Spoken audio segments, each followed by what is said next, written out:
Six century का अरब, जिसे जाहिलियत का दौर भी कहा जाता है, जहां औरत को विरासत में कोई हक नहीं, शादी में कोई इख्तियार नहीं और बेटियों को जिंदा दफन कर दिया जाता था,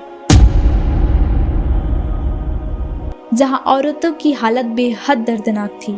फिर देखेंगे कैसे इस्लाम के आने के बाद उन्हें इज्जत, हक और रोशनी मिली। अरब समाज में औरतों को सिर्फ बोझ समझा जाता था, बेटी का पैदा होना शर्म की बात मानी जाती थी। अरब के लोग बेटियों को जिंदा दफन कर दिया करते थे और बाप के मरने के बाद इनके लड़के जायदाद का मालिक बन जाया करते थे और इसी तरह अपने बाप के बीवियों के मालिक भी बन जाया करते थे।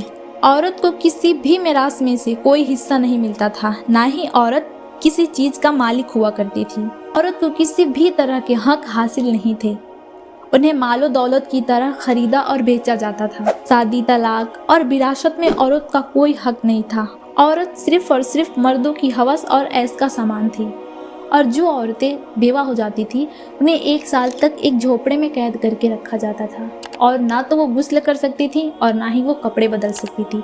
वो सारे अपनी ज़रूरत के काम उसी झोपड़े में पूरा करती थी।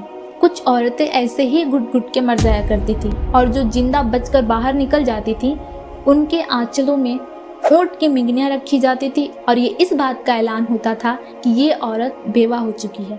उस वक्त औरतों की जिंदगी बेहद दर्दनाक थी, लेकिन फिर आया इस्लाम का नूर, जिसने औरत का जिंदगी बदल दी, उसे इज्जत दी, उसे हक दिए और उसे इंसानियत का असली दर्जा दिया।